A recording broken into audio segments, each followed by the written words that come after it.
新加坡总理李显龙宣布，伊5月19日要入任，伊会交予现任的副总理吴顺才，这嘛代表新加坡李家领导时代结束啊。去年宣布要交接的新加坡总理李显龙，伫8月正式宣布，将会伫咧5月19退任，甲总理的大位交接予现任副总理兼财政部长吴顺才。李显龙伫社群媒体讲，领导阶层交接是重要的时刻，代表李显龙18年执政正式结束。I accept this responsibility with humility and a deep sense of duty.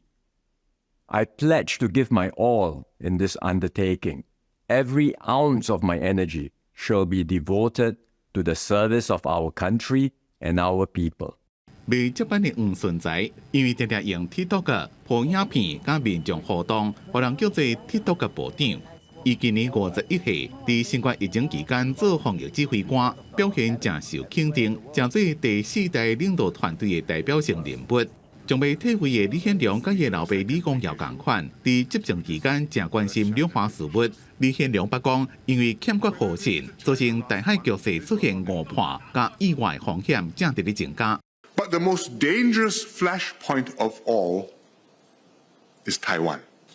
Enduring enmity and bad relations between them will be very costly for both and will mean big trouble for the rest of the world. 评论家分析，新加坡会当伫咧短短几60年之间，自经济落后的一个小岛，变做亚洲上富裕的经济体之一。建国总理李光耀功劳上大。李显龙是自2004年接任第2任总理吴祖栋，组成新加坡要甲20年。伫即马吴顺才接手了，应该当行一种甲李家无共款的新风格。公司新闻张伟林、张建光编辑。